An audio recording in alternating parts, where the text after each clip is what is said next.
Paglabag daw sa batas ang pagtatayo sa Torre de Manila Condominium na nakasisira sa view ng Rizal Monument sa Maynila. Ayon po yan kay Senate Committee on Education, Arts and Culture Chair Pia Cayetano. Kaya posibleng ma-demolish daw ito. Pero giit ng DMCI na siyang developer ng gusali, wala namang utos na itigil ito. May news to go si Marisol Abdurrahman. Sino ba naman ang hindi nakakaalam sa ganda ng Rizal Park na dinarayo ng mga lokal at banyagang turista?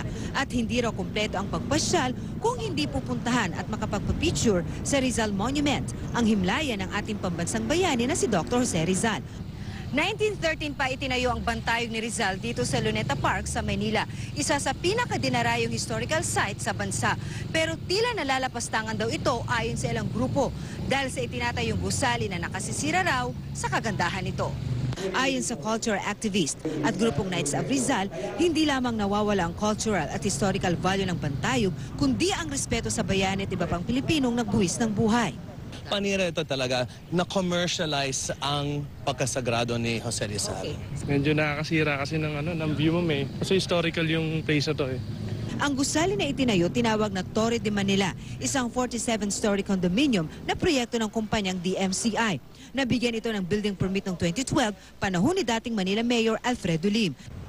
Si Johnny Perez na 25 taon ng photographer sa Luneta, dumidiskarte na lang daw para di mahagip sa litrato ang itinatayong gusali. Lihis mo lang ng konti yung kinukunan mo. So umaanggulo na lang kayo? Oo, umaanggulo na lang. Oh.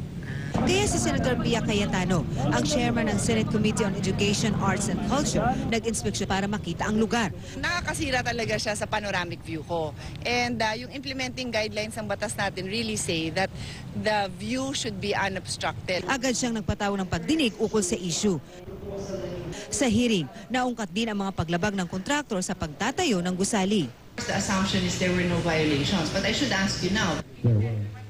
Particularly the issue on the floor area ratio. Pero giit ng DMCI, wala namang utos na itigil ito. At that time, we were not even issued a cease and desist order, so we just continued with the project. Nagtataka lang ako na based on this permit, nagtuloy na silang mag-build, no? Hinukay na nila, nagtayo na sila kasi may permit naman daw sila. Pero may violation yun hindi naman na-address yun at that time in 2012. Kaya posible raw na ma-demolish ang 1 bilyong pisong proyekto. Patuloy na sinisikap ng GMA News na makuna ng pahayag si dating Mayor Lee. Marisol Abdurrahman, GMA News.